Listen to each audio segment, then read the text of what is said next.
Mesdames, Mesdemoiselles et Messieurs, c'est un plaisir pour moi de vous convier à suivre quotidiennement cette chaîne dénommée L'œil des enseignants.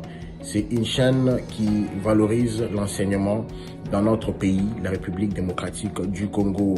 Quand on parle de l'enseignement, on voit directement l'enseignant ainsi que l'apprenant qui est l'élève et l'étudiant. Alors n'hésitez pas à vous abonner parce que c'est un cadre qui nous permettra à s'exprimer librement tout en dénonçant ce qui se passe dans notre pays sur le plan éducatif. Abonnez-vous massivement, likez, partagez avec vos proches afin que tous nous puissions parler le même langage et tous nous puissions développer notre pays sur le plan éducatif. Que Dieu bénisse la République démocratique du Congo. Vous nous suivez de partout, madame et messieurs. Bienvenue dans cet entretien des Elika Reçoit, qui reçoit également ce jour les députés nationales Firmin Mboma, élu de Tchangou, membre de l'Union Sacrée, mais il est également rapporteur du caucus Ave Maria. Ave Maria, c'est un caucus qui regroupe en son sein tous les parlementaires catholiques. Honorable, bienvenue. Merci beaucoup, monsieur le journaliste. Merci de nous accorder votre précieux temps. Merci.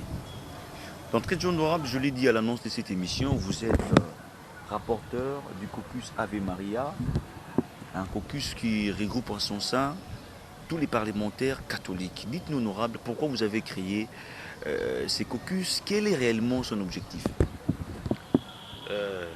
Trois objectifs majeurs. Merci d'abord, monsieur le journaliste, par rapport à cette question. Effectivement, nous sommes élus de Kinshasa Tchangou. Je suis fervent croyant catholique.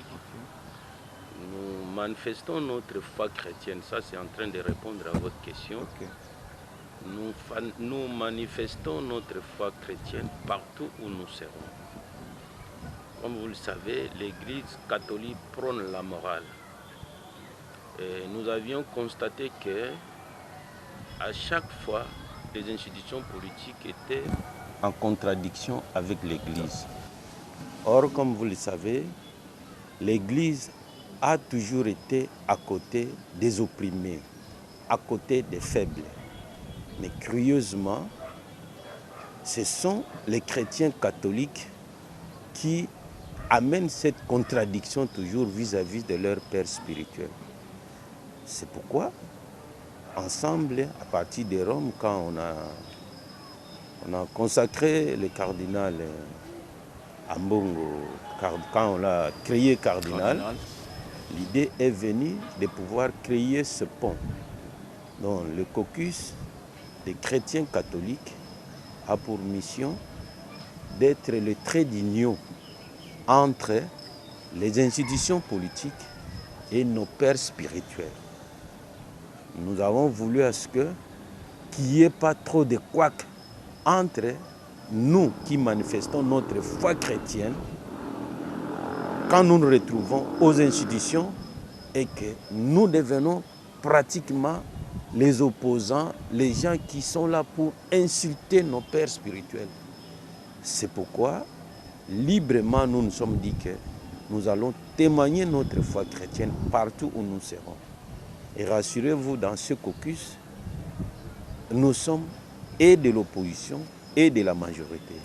Quand nous nous retrouvons là-dedans, là, il n'y a pas de position politique. Nous prônons le respect de nos institutions politiques et le respect à l'égard de nos pères spirituels. En tout cas, nous y travaillons dans ce sens-là. Ok. D'ailleurs, j'étais en train de me poser la question au sein du caucus. C'est vrai que vous l'avez dit, il y a des tendances politiques différentes. Comment vous parvenez quand même à vous surmonter au regard peut-être des questions, bien sûr, politiques, mais quand il s'agit peut-être de faire face à l'Église, comment vous arrivez quand même à vous surmonter, vous qui êtes de l'Union Sacrée et les autres qui sont au niveau de l'opposition? C'est là la difficulté qui a mené à la création de ce caucus. Mon frère, qui que vous soyez, le Dieu est toujours incomparable.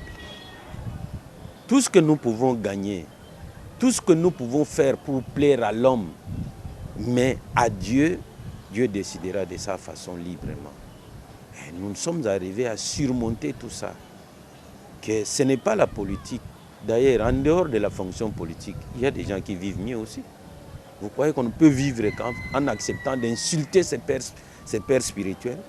Vous croyez que vous pouvez mieux vivre seulement pour insulter votre église, pour espérer gagner un poste à la politique? C'est ça la logique? Non, la morale chrétienne nous interdit tout ça. Donc tout le monde qui a accepté de s'adhérer librement, on est nombreux, les catholiques, mais ce ne sont pas tous les catholiques qui ont adhéré au caucus des députés Ave Maria. Ave Maria. Ils sont là, mais ils ne veulent pas manifester leur foi chrétienne au sein du caucus. Ils sont beaucoup plus libres et prêts à tout. C'est ce que nous refusons. Donc ceux qui sont dans le caucus, ce sont ceux qui ont accepté de garder leur morale libre et de pouvoir comprendre qu'est-ce qui est bon, qu'est-ce qui n'est pas bon. Et quel message honorable lancez-vous à ceux-là qui demeurent un peu sceptiques? Non. Les députés qui sont catholiques, mais qui ne montrent pas leur position, bien qui n'adhèrent pas à votre caucus Ave Maria. Nous le prenons comme un chrétien qui n'aime pas aller à l'église, mais il est chrétien, il est baptisé et il ne veut pas manifester sa foi chrétienne, c'est tout. Parce qu'on n'est pas là pour identifier tous les catholiques et les amener au caucus, non. Librement, vous vous adhérez à ça pour manifester votre foi. C'est-à-dire ne jamais être en contradiction avec notre Église universelle.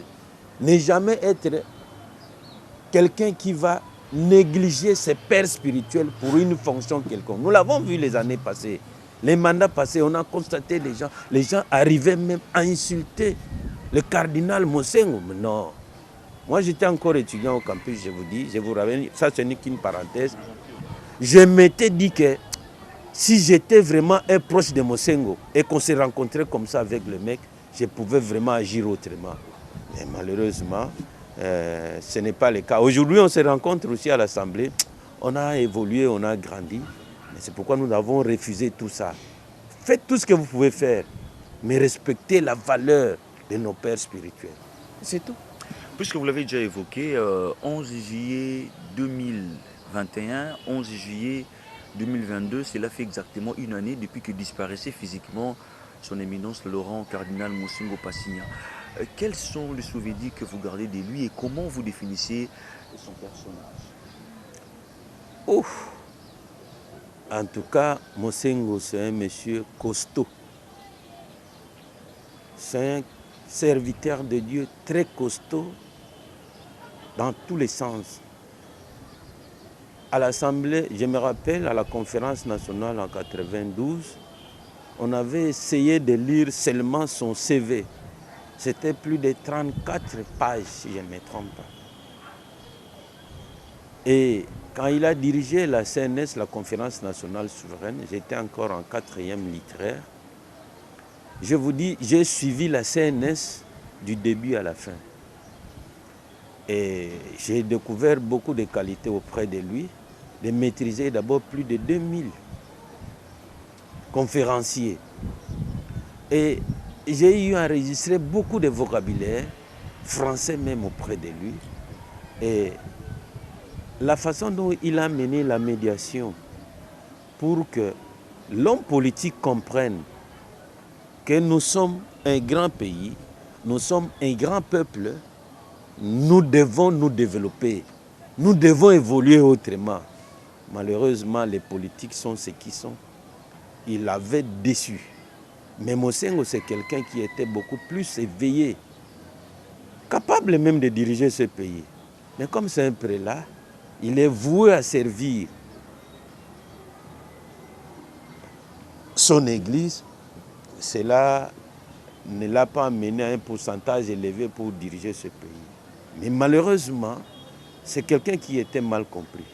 Bref, Mosengo, c'est un monsieur trop costaud, je me répète, sur le plan scientifique, sur le plan politique, même sur le plan social même. Mosengo sera gravé dans nos têtes. J'ai été à l'aéroport lors de l'arrivée de Sade Depuis. Nous avons été au Palais du Peuple lors de ses obsèques. c'est notre père.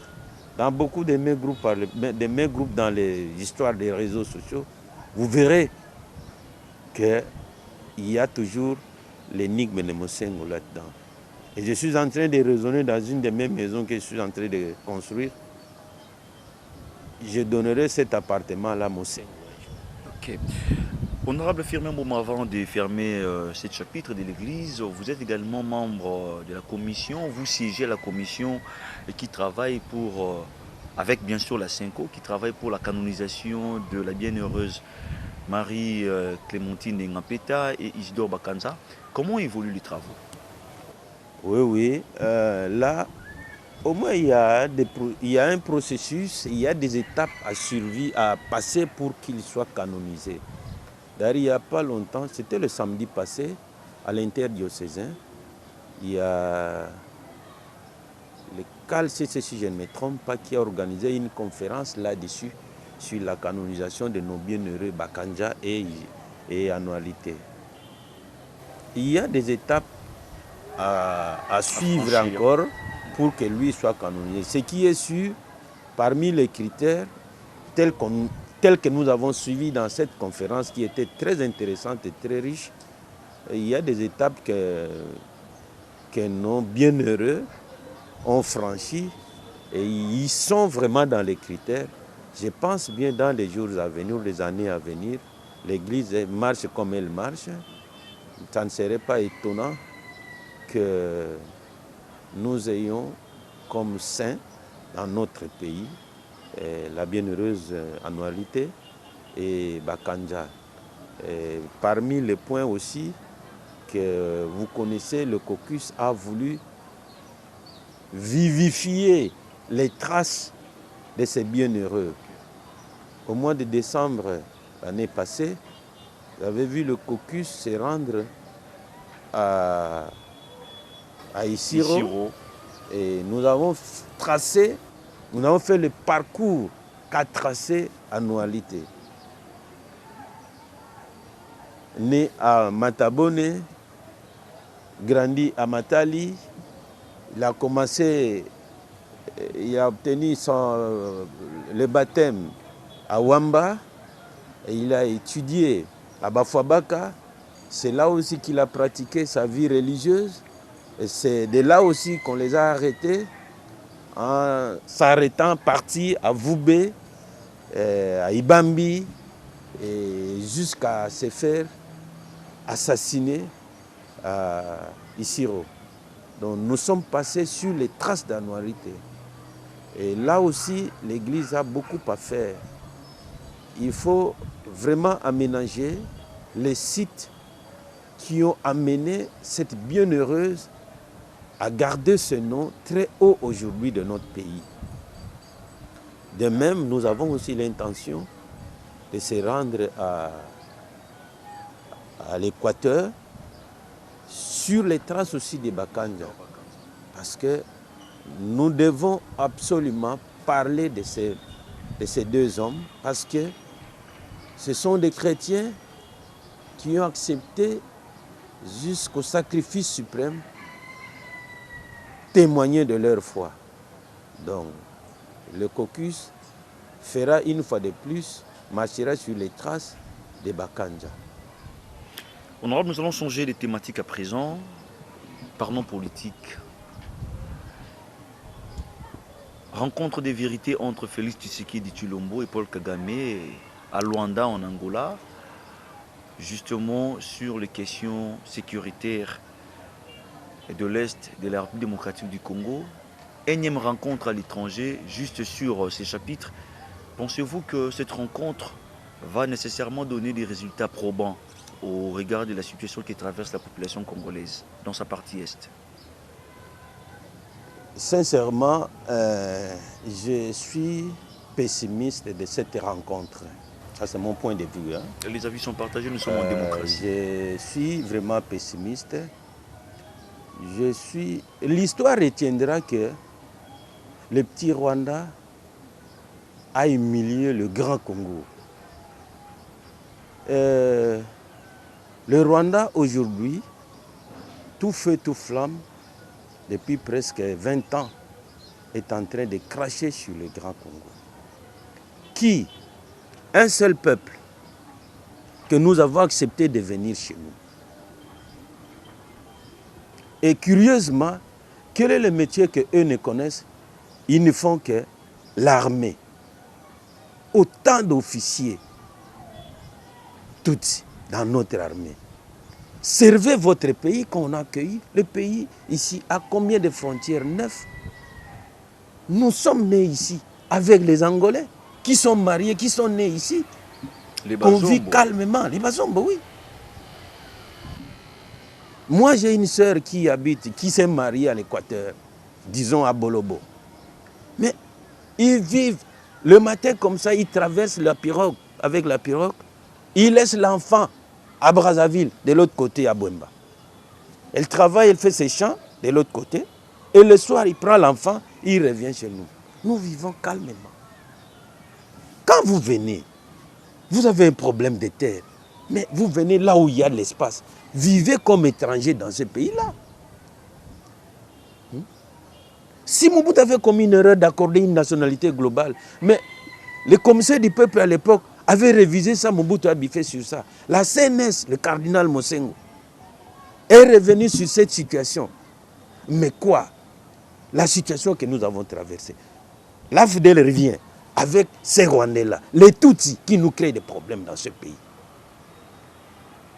Mais quand Mouzé a compris que ces gens ici ne font pas le jeu des Congolais, mais tous sont fouillés, qui les a chassés? En Bassina, là où nous avions un Rwandais qui s'appelait. Mais il avait fouillé de lui-même le matin, comme ça on est arrivé, il était déjà parti.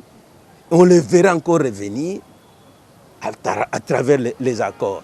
Oui, ils sont revenus à travers les accords, mixage, les San City et consorts. Mais travailler pour le pays, quelques temps après, c'est un Kundabatouare, qu'on croyait être congolais. Aujourd'hui, qu'est-ce qu'il est? Il vit librement chez eux.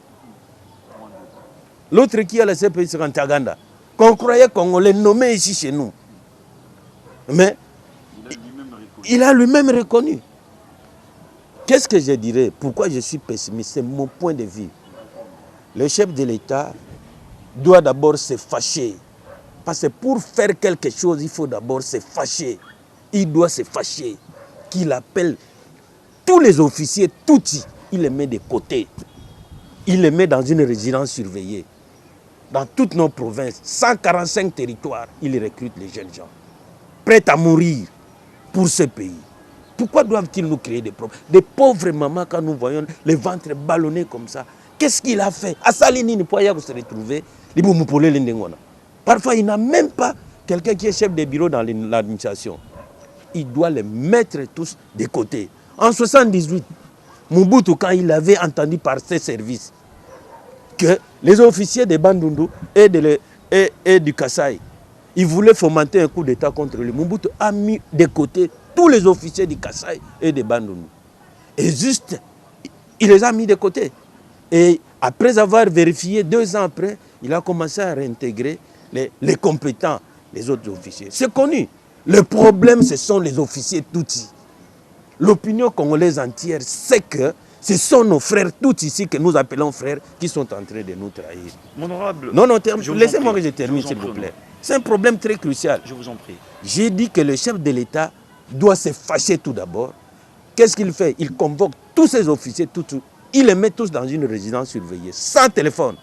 Il les remplace, les Banamboka, ma place Ouama. Qu'il déclare la guerre avec ce petit pays-là.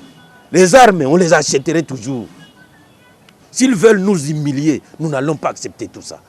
L'histoire retiendra que le Rwanda nous a humiliés. Ça veut dire quoi? On doit faire rentrer cette guerre là où elle a commencé. Mouser les résidents Kabila.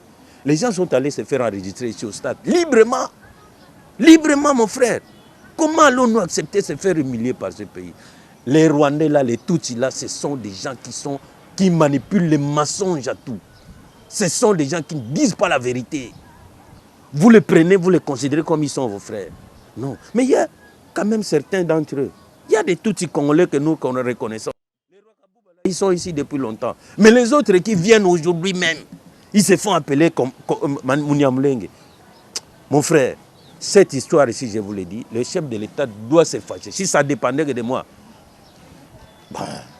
comme je ne suis pas l'institution président de la République qui pouvait prendre cette mesure, je regrette beaucoup. Mais cet accord, la rencontre là avec Kagame, je n'attends à rien.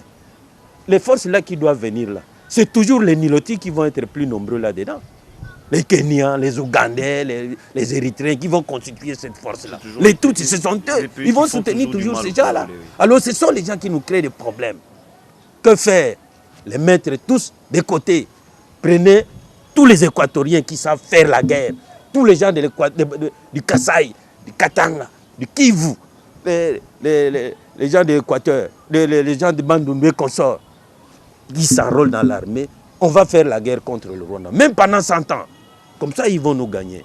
Le maître de côté, oui, mon honorable, vous êtes l'émanation de la population, vous êtes député national. Pourquoi vous avez jugé bon d'aller en vacances et laisser cette population meurtrie juste seule avec les gouvernements? Bon, là, nous sommes sur le plan politique. En soi, la Constitution, je ne suis pas constitutionnaliste, la loi des lois interdit à l'institution Parlement de pouvoir aller en vacances pendant l'état de siège ou pendant l'état de guerre. Mais, au regard des analyses faites, il était obligé que nous votions une loi d'habilitation par rapport à ces vacances. Parce que, vous vous rappelez que la fois passée, on a travaillé de la session de septembre jusqu'à la session d'octobre presque. Alors, cette fois-ci, on a dit qu'on accorde une loi d'habilitation au gouvernement. Bon, de toutes les façons, s'il y a urgence, l'accord a été signé, mais ça doit en principe être ratifié par l'institution Parlement.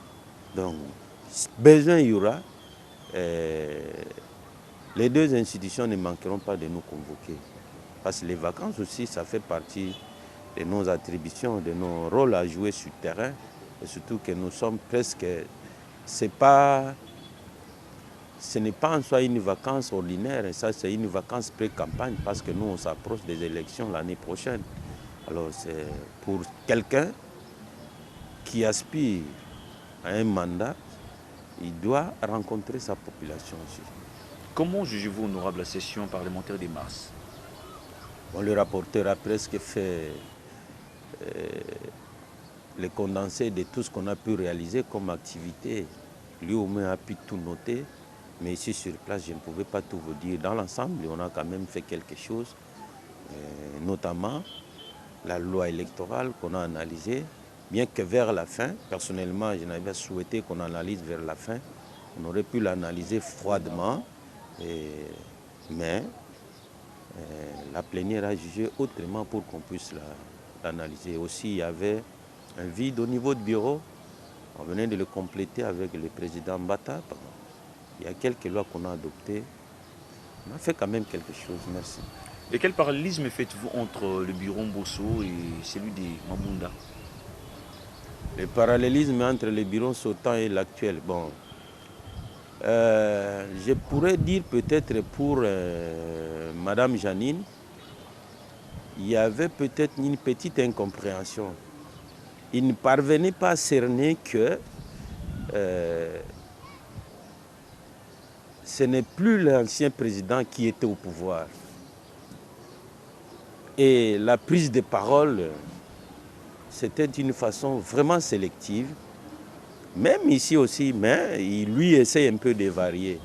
Mais Madame Janine avait un peu pris ça de mauvaise foi. Parce quoi? Pourquoi? Parce que à chaque fois que le président tenait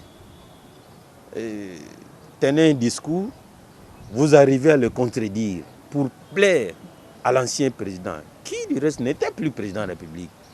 Le président du Sénat, le chef de l'État fait telle déclaration. Vous arrivez à le contredire, chercher l'antagonisme entre institution, président de la République et institution, Assemblée nationale. Et quoi ça? Institution, Parlement. Donc, c'est là il s'était un peu embrouillé par rapport à ça. Mais au vu de l'évolution des choses, je pense bien de là où ils sont, ils ont compris, ils ont fini par comprendre que il y avait un président de la République à part entière. Il y avait une institution, Assemblée nationale, qui avait sa majorité par rapport à l'ancienne configuration, à l'ancien président de la République. Donc c'est là qu'eux n'avaient pas bien cerné. Mais l'actuel, L'actuel, il essaie. C'est un peu large. Il est un peu large et aussi, ça c'est un langage codé. Sur le plan social, il arrive quand même à ouvrir bien les jeux par rapport aux députés que nous sommes. Honorable, est-ce que pendant la session de mars, les contrôles parlementaires s'est effectués comme prévu ou comme souhaité? Comme souhaité, jamais à 100%, mais on a pu quand même faire quelque chose. Il faut être honnête. Vous avez vu comment est-ce que librement nous avons fait partir le ministre de l'économie. Ça, c'était normal parce que quand on constate, nous sommes comme une équipe de football. Quand un joueur ne joue pas bien, l'entraîneur est appelé à le remplacer. C'est nous qui avons installé ce gouvernement-là. Nous, institution, Assemblée nationale. Quand nous constatons que ce joueur ici n'a pas bien joué, eh bien, on est appelé à le mettre de côté. C'est vrai, lui n'est pas seul, celui de l'économie. Moi, personnellement, j'aurais souhaité qu'il y ait 2, 3. Mais malheureusement, la politique aussi a ses à côté. C'est pourquoi on a pu sauver. Mais si nous, on était vraiment trop cartésiens, ils ne seraient pas les seuls. Lequel, bon, personnellement, je verrais que l'histoire des rames ici a floué toute la population. Et c'est aux yeux de tout le monde. C'est-à-dire que Il fallait faire partie les ministres. il fallait quand même respecter l'opinion de la population. Mais il y a eu ce qu'il y a eu, ça c'est un raté, bon, ça arrive. Mais ils ne seraient pas les seuls. Ils ne seraient pas les seuls. Je prends par exemple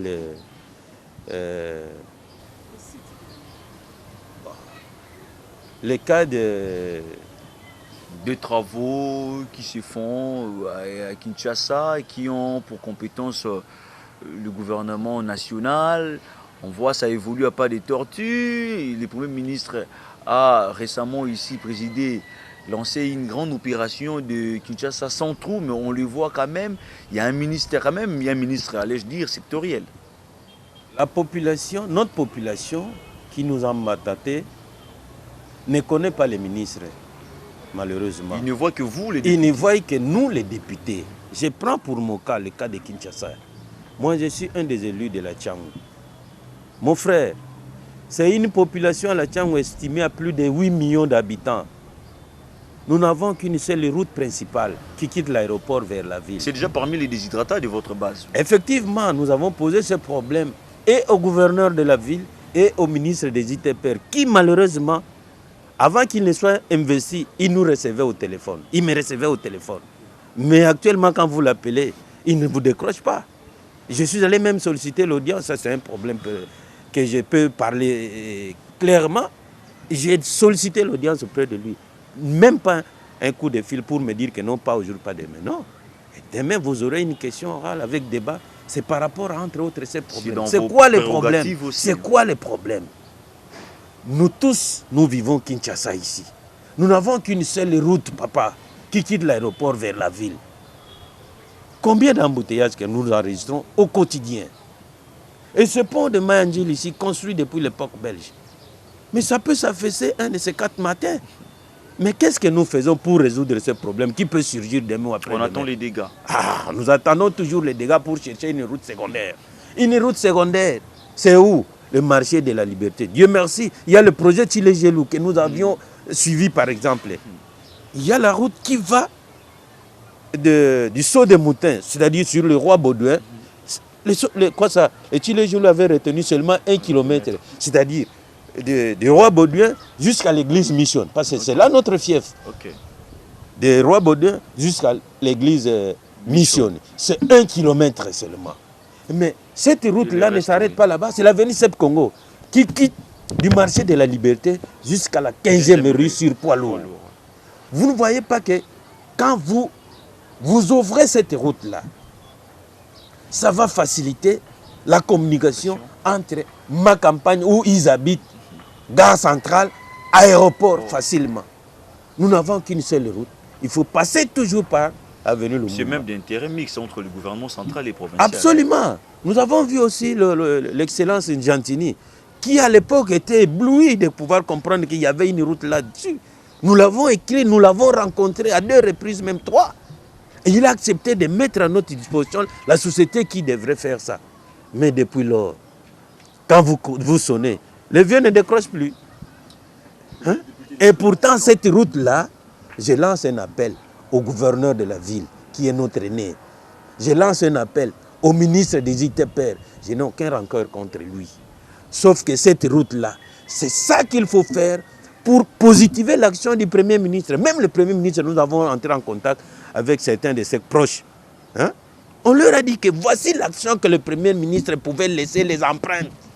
C'est-à-dire créer cette route secondaire mixte très importante. Du marché de la Liberté jusqu'au poids lourd sur la 15e rue. Mon frère, combien de kilomètres? 6 kilomètres. D'ailleurs, le 1 kilomètre, Chile-Jolo a déjà pris en charge. Mais il reste combien de kilomètres? 5 kilomètres. Est-ce que la ville ou bien le gouvernement ne peut pas vraiment désenclaver ce coin-là et désengorger l'avenue Lumumba? Voilà. Donc, ce sont des actes que le gouvernement devrait poser, qui devraient rester gravés dans les têtes de ce coin-là. Mais malheureusement, on est toujours ailleurs. Honorable Firmin Mboma, je rappelle que vous êtes député national élu du Tchangou, rapporteur du caucus Ave Maria. Vous êtes rapporteur du caucus des députés de Kinshasa. Voilà, de Kinshasa également. Voilà. Et vous êtes aussi membre de l'Union Sacrée. D'ailleurs, on va s'arrêter, on va terminer avec la question de l'Union Sacrée. Honorable, oui ou non, vous avez adhéré à l'Union Sacrée sous pression? Sous pression, non. Il ne faut pas dire ça que nous sommes adhérés à l'Union Sacrée sous pression, non. Mais il faut comprendre un fait. C'est ce que je vais souligner. Le chef de l'État n'avait pas la majorité à l'Assemblée nationale. Je prends le cas seulement de Kinshasa. Nous sommes 55 élus. Sur les 55, une quarantaine étaient du FCC. Et le chef de l'État a lancé les consultations populaires. Moi, pour ne pas dire moi, nous nous sommes retrouvés aux consultations à 16 députés, dont 8 seulement du FCC. 8 seulement du FCC, dont nous-mêmes nous étions dedans. Et quand nous sommes arrivés à la salle d'attente comme ça, il y a certains, quand ils sont venus, ils ont vu, c'est seulement l'opposition à l'époque, c'était l'UDPS, entre guillemets, MLC, ensemble. Mais les gens qui étaient élus du FCC, mais nous n'étions qu'à 8. À citer sur les bouts du doigt. Qui ont répondu à l'appel. Qui ont répondu à l'appel du chef de l'État. Nous avons compris que le chef doit arriver à décider. Il n'a pas la majorité. C'est question seulement de le soutenir. Mais de l'autre côté aussi, ils nous ont frustrés, les autorités morales. Ils nous ont effectivement frustrés. Pas de prise de parole. Il n'y a que eux qui parlaient au président Kabila à l'époque. Pas le président lui-même, mais le président Kabila lui-même, mais son non, entourage. Le président Kabila, nous, quand nous l'avons vu pour la première fois, toi, je me suis présenté, c'est l'honorable Firmin Mboma, élu de Kinshasa. Lui-même m'a dit, l'élu de la Chine populaire, nous allons travailler avec vous. Mais juste après, quand on voulait le rencontrer, qui pouvait vous permettre de le rencontrer? Ils nous ont frustrés. Même en termes de nos émoluments, ils nous ont frustrés. C'est pourquoi, comme vous le savez, c'est à 90%, 80% que l'Assemblée est souvent renouvelée. Et la plupart d'entre nous étaient les premiers mandats. On a beau souffert, les 2 premières années. On ne savait pas nouer les 2 bouts du mois. Mais la population ne croirait pas. Et on a vu qu'il faut donner le plein pouvoir au président de la République. Nous l'avons rencontré en termes de C26. C26, c'est quoi? C'est le collectif de 26 députés à raison des députés par province. Pour Kinshasa, ici, c'est votre serviteur ici qui était représenté. Nous l'avons parlé en face, le chef de l'État. Nous fûmes de la partie. Nous l'avons rencontré. Nous l'avons aussi rencontré pour le compte des caucus des députés de Kinshasa. Le président Godard a tracé une belle réalité de la situation des députés aussi. Voilà. Après l'avoir fait voir ce que nous vivions, ce que nous étions, nous n'avons pas hésité de signer la pétition pour faire partir Mme Janine Mabunda. Pourquoi? Mais parce que c'est là le départ de tout. Et ils ne croyaient pas. Malheureusement, certains se retrouvent aujourd'hui des responsables ou quelque part, mais ils n'ont pas fait chemin avec nous tout au début. Et ils nous ont quelque part accusés ailleurs. Que nous, on a trahi, nous, on était ceci, nous étions corrompus. Pourtant, vous avez reçu un mandat Nous de la avons population. lutté, monsieur. Je vous dis, monsieur le journaliste, permettez-moi. Nous avons été à la consultation nationale. Nous avons signé la pétition. Quand vous verrez sur la liste là-bas le nom de Mboma, vous verrez là-bas, parmi entre 65 et 75e noms. Vous verrez là-bas. Toujours au premier, là au front. Pourquoi? Mais là-bas, ça n'allait pas. Avant d'être député, j'étais syndicaliste. Je suis appelé à parler pour le compte des autres. Quand on t'interdit de parler, tu vas faire quoi? Quand on te refuse la parole, tu vas faire quoi? Nous observons aussi. Ce n'est pas une faiblesse, mais nous observons.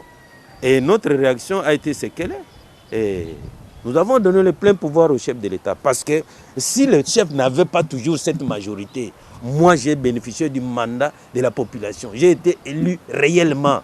Nanga ne me connaît pas, il a cité mon nom à la Tchangou. Hein? Le papa là, Luamba ne me connaît pas, il a maintenu mon nom. Heureusement, j'étais du FCC à l'époque. Mais ce n'était pas facile. Donc, je ne pouvais pas faire la guéguerre avec le chef de l'État pour qu'on arrive à dissoudre l'Assemblée. Moi, j'ai bénéficié difficilement mon mandat. Faire la guerre avec le chef pour qu'il arrive à dissoudre. Non, pour faire plaisir à X ou Y. Je ne le ferai pas. C'est pourquoi je suis allé signer la pétition pour faire partir Mabunda et accorder le plein pouvoir au chef de l'État pour que moi aussi je puisse terminer mon mandat, les 5 ans que la population m'a accordé. Et la façon dont nous travaillons, nous allons y revenir, vous le verrez.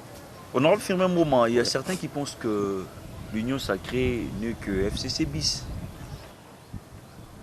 Bon, les analyses dans ce sens-là peuvent surgir de partout, mais retenez seulement que l'Union sacrée existe parce que le chef a d'abord sa majorité. L'Union sacrée est là. C'est vrai, il y a des acteurs majeurs qui ont milité pour que ça aille. Je ne vais pas citer le nom, mais citer le nom de celui-là, c'est important aussi. Parce qu'il a été au four et au moulin, Kaboun. Il s'est battu pour que nous quittions les FCC pour qu'on arrive à l'Union sacrée. L'Union sacrée, là, elle existe. C'est la stratégie politique. Qu'on le veuille ou pas, l'Union sacrée, elle est là. Elle existe. Pour preuve, le chef a sa majorité. Afin qu'un bilan négatif, le pensent aussi certains. Hein.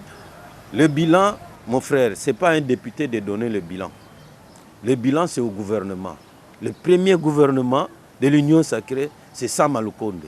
Sama Lukonde se présentera un jour devant l'Assemblée nationale pour présenter son bilan.